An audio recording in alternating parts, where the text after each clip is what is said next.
And we're back. We're back. Part two. Part two. So what we ended with was Manipulation. the manipulation and how they have a tendency to find other people to, I don't want to, Well, they blame you. for forcing them to go to other people. Right. Yeah, because we were talking about cheating. Oh, that's right. So the other thing, though, that I wanted to touch on that really upset me was the fact that you go and you compliment other people, single people, and act like, you don't mention that you're in a relationship. And then what's that person doing? That person's, in that dreamy state of, oh, this handsome person, or, this person is looking at me and giving you all those love bombing feels. Right. But and I'm like, but why would you want to do that?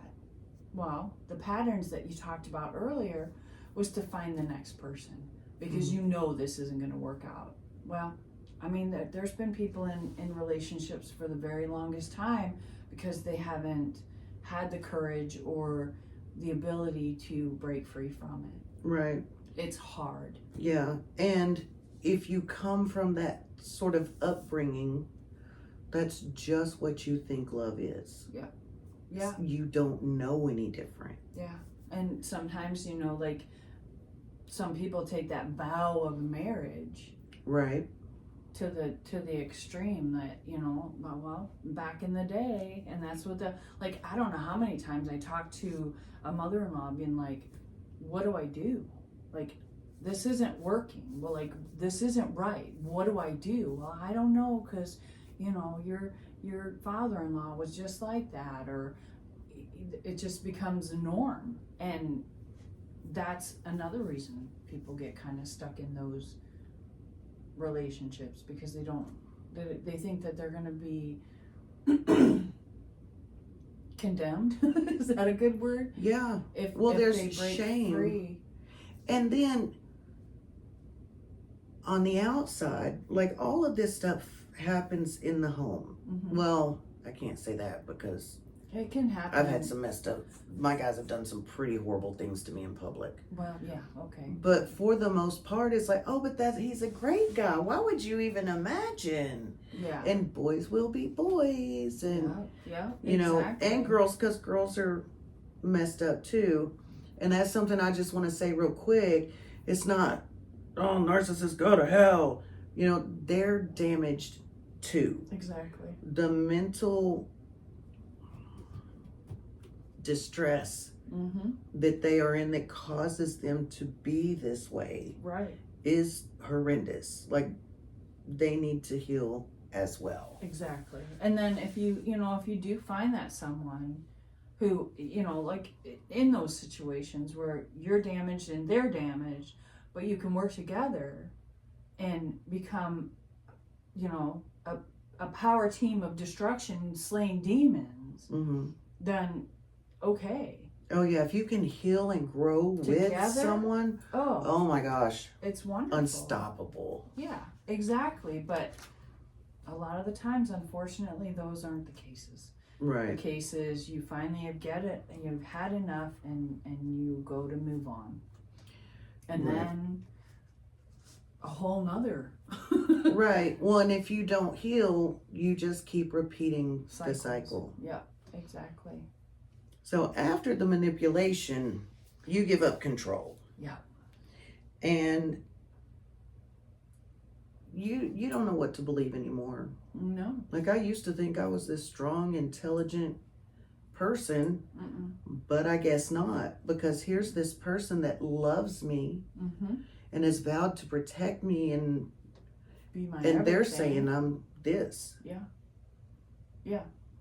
And the other thing to that is, because sometimes they don't say that you're this, they give an implication, but then you get so, like, panic stricken, like, okay, let's say, and this is just a scenario, is that they're coming home and there's a particular way that they like the house.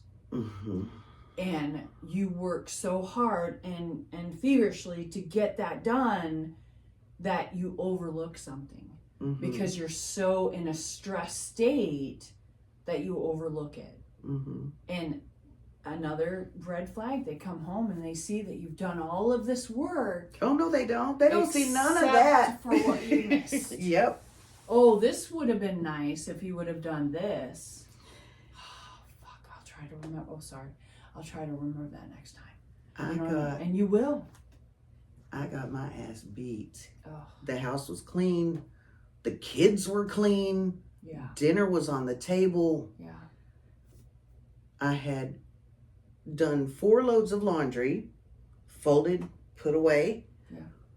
The 5th load, folded, not put away. Oh. I got the shit beat out of me for that. See, yeah. So, yeah. Yeah.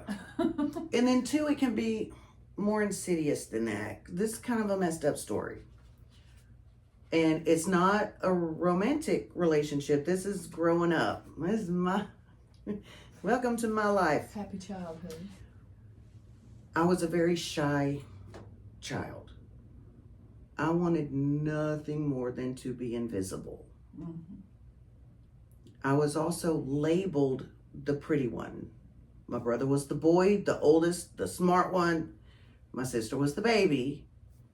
I was the pretty one. And so my mom would periodically go on a rant about, you can't rely on your looks forever. And I'm like, what are you even talking about? Well, what if you're in a car accident one day and your face just gets mutilated? What are you going to do then? You can't just rely on your looks forever. Well, I feel like I'm pretty smart. I make okay grades. No, you're not listening to me. So now I've already spent the majority of my whole life up until then trying to be invisible. I didn't understand I was pretty at that point. I just knew everybody told me you've got such a pretty face. Thank you. Okay. But now Mom is telling me I'm depending on my looks to get by. Yeah. When all I've ever tried to be was invisible. Yeah. So now, the only option I can think of is to be more invisible. Yeah. What can I do to shrink more? Yeah. And what did I do to make her feel that way? Oh God, what have I done? Did I speak out of turn? Did I smile at somebody I wasn't supposed to? Did I make eye contact with somebody? Yeah. So then you're staring at the ground, walking, and then you get in trouble for being clumsy because you can't. Because you ain't watching where you're going, or Right. you're walking paces behind because you want to be less invisible. And then, could you hurry up? Right. What is wrong with you? Get up here with the. So it's a scenario that was brought up to make me feel bad about a non-existent situation for whatever reason. And like, you shrink and shrink and shrink and shrink. Time passes. Maybe we moved a lot. So you meet new friends, or I didn't so much meet new friends. Like my brother and sister, social butterflies. Me, Not so opposite much. effect. But you do kind of different stages in life. You kind of come out of your shell a little bit. And then it happens again. Yeah. I don't know why you think you can rely. You're not going to be pretty forever. Yeah. What do you do with that? So you're primed for these relationships in your romantic life because you're so used to carrying the shame and blame for nothing that kind of, at least when they bring stuff to you, they have a reason. Yeah. Well, you shouldn't have looked at so and so. Every guy in here is checking you out. What are you doing when I'm not looking at you? Mm-hmm. At least there's a reason to that. Right. Because you had that pattern from when you were younger where you were questioned. Right. With no With reason. no reason. So now I'm just happy you're giving me a reason so I know what not to do. Yeah. And you give up control. Mm-hmm. Whatever you say. Yep. Like, I don't trust me. You love me. You're my person. You're looking out for me. Yeah. So I'm going to just trust you. Yeah. And then you're going to dumb yourself down. You're going to make yourself look less attractive. You're going to do things to take away from all of that. Mm-hmm. But then,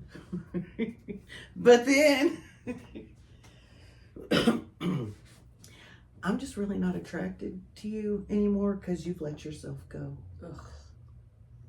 Yeah. Really?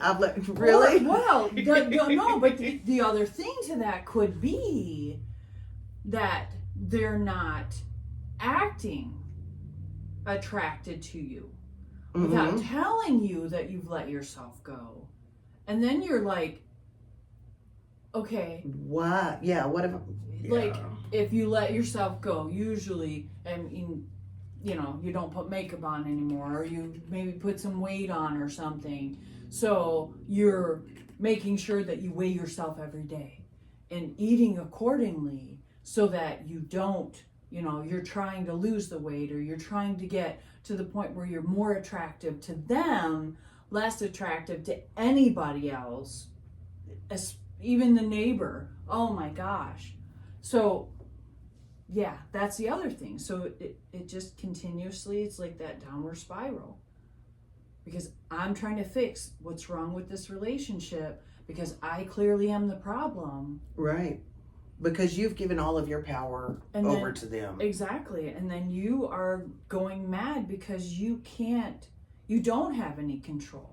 Right. Like, you're damned if you do and you're damned if you don't. Yep, and that's the next step. You lose control. Yeah. Because, and as much as you scream, don't listen, you're almost to that point where you're kind of stuck. Right. Like, but then you've had enough. yeah. I'm going to fight back. No. I'm going to stand my ground. Like, I know this doesn't make sense. No. No matter how I do the mental gymnastics, I can't make it make sense. Right. So I'm going to tell him. Yeah. And then what happens? Things get so much worse. Yes. So much The worse. moment you share your feelings, the moment they know that you have a vulnerability, and they eat that shit up. Or even the And they ones... use it against you later. Right, because I've recognized this pattern in myself. People come to me for relationship advice. I've been single for so long. I don't know why y'all come to me. It's been 15 years. I know how not to do it. But they come to me with the problem. The first question I ask is, are they someone that you can come to in a neutral time and talk to them about this? Mm-hmm. And their answer right then tells me everything. Yeah. Well, I'm just feeling this or that or this or that. Well, can you talk to them about it? Yeah. Oh, no. Mm-hmm. Oh, no. If I bring it up, then... Again? Sorry, sis. Like, right. Can I... So you don't... Either you try to fight back and you get a 4-day argument about, I want to take you to your mama's, or you just give up. Yep. I know this one person, and they were very, very strict about that 50s housewife thing. The house has to be clean, dinner's got to be on the table, all of that business. If it wasn't done, there was hell to pay. Yeah. Shockingly, that relationship didn't work out. couple of marriages later, the woman he married is a slob. Wow. Slob. I'm talking about dirty diapers shoved under the couch. Yeah. Horrible. The smell brought people to vomit. Yeah. Bad. I'm trying to not use identifiers. Right. I asked the question. I know how you were in your previous marriage. How, and I kind of feel bad because the way I came up. How do you let her get away with that? Mm-hmm. So I know what you put your first wife through.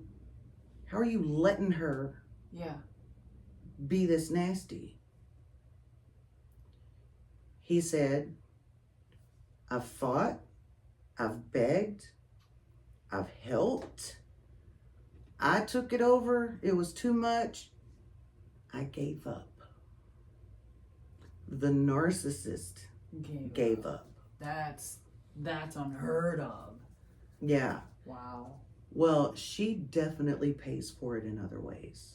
Oh, wow. That. So he didn't give up that much. Right. But he gave, but it was like, and it's that unhealed, I was pissed at him. Yeah. Well, yeah. Why the fuck aren't you, why I aren't, know, why right? aren't you beating her ass? Yeah. Yeah. How can you let her get away with this? So like what changes the scenario? What makes that change happen? Be somebody worse than you? I guess. Match made in heaven, I don't know. But before I healed, Mm-hmm. sounds to me like she needs her ass whooped. Mm-hmm. Yeah. Yeah. But that's how deeply you lose yourself. Yeah.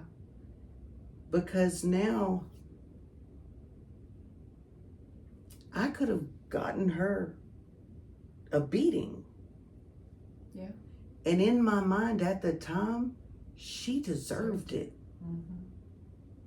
That's that trauma How bond. messed up is that? It's that trauma bond. That's you're telling exactly how deep it goes. Yeah.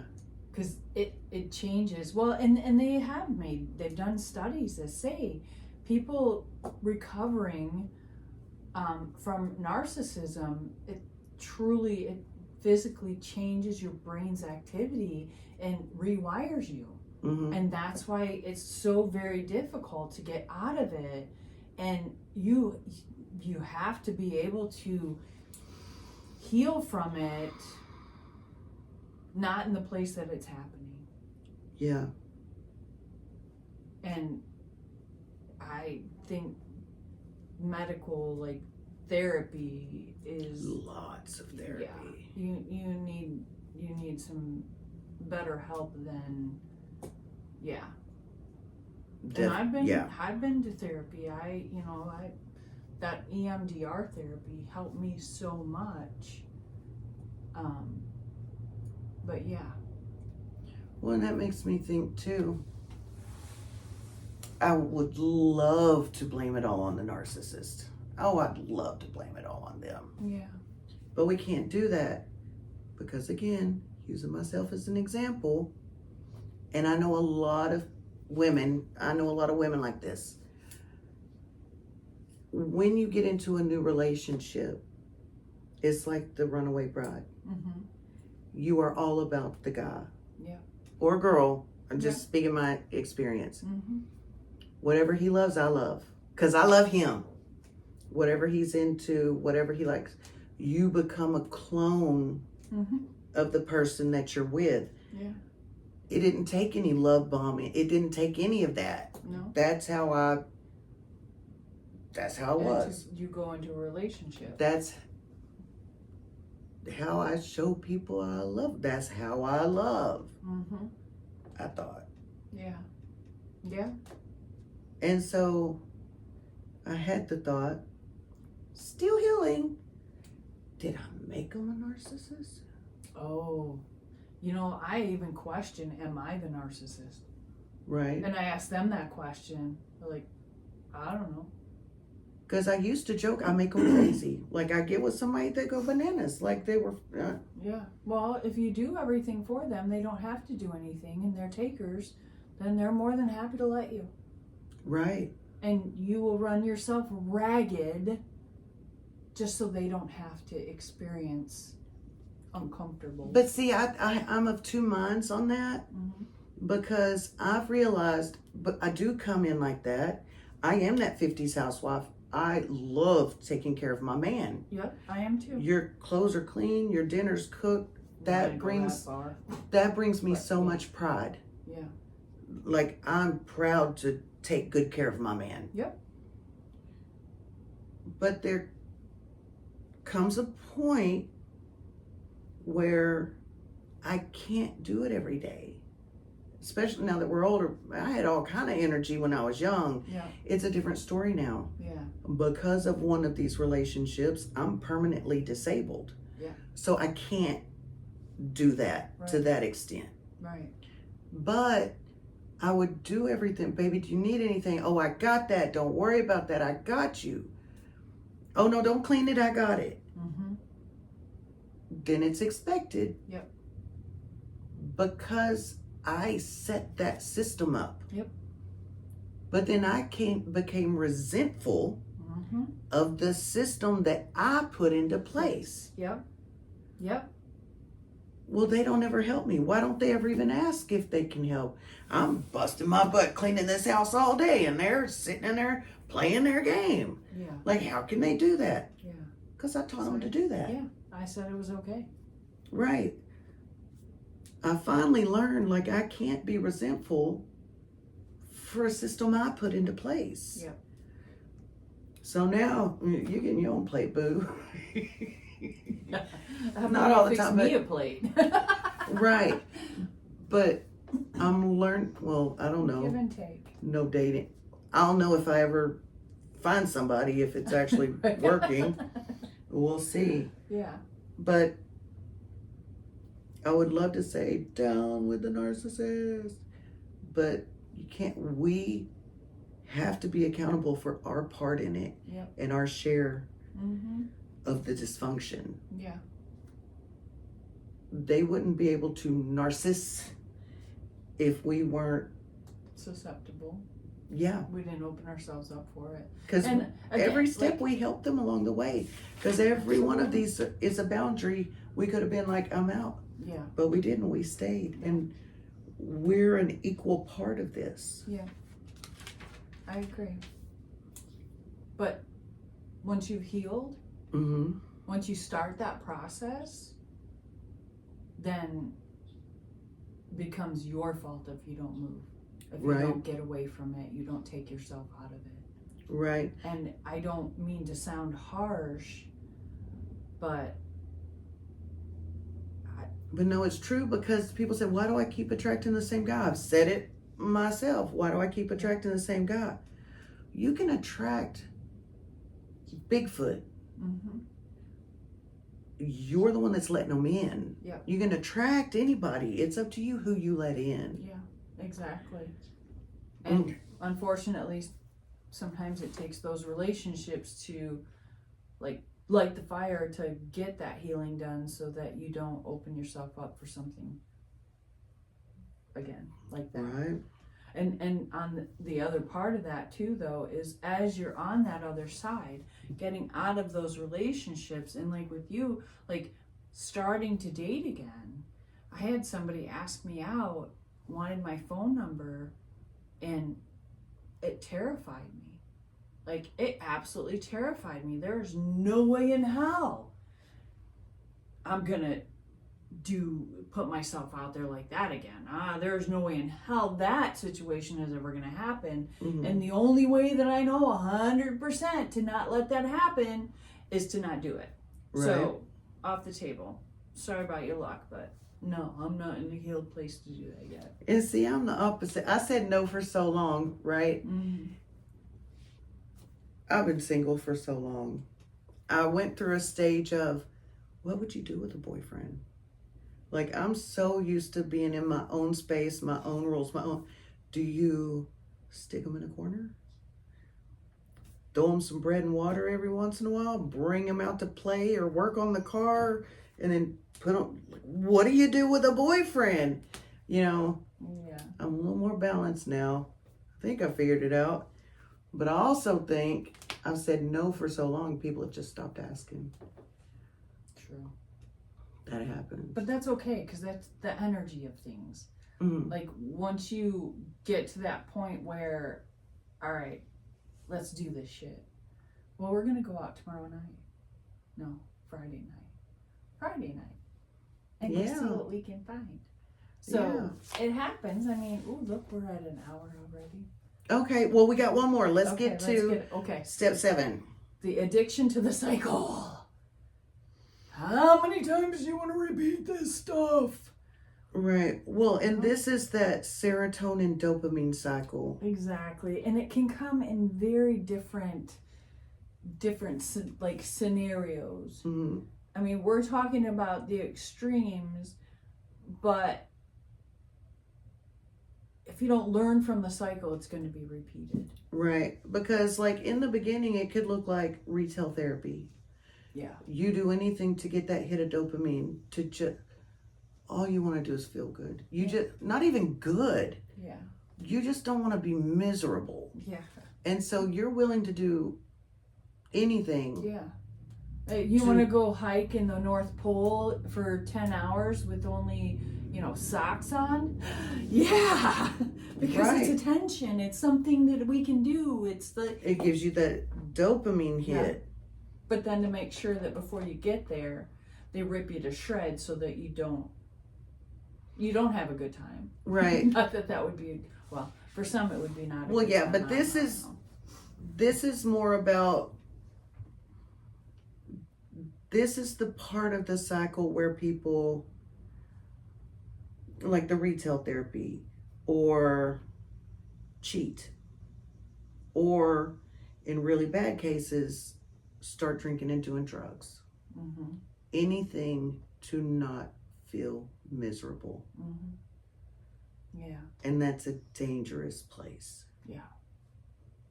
Now, but what do you do when you're not the person doing the alcohol and drugs to not feel miserable?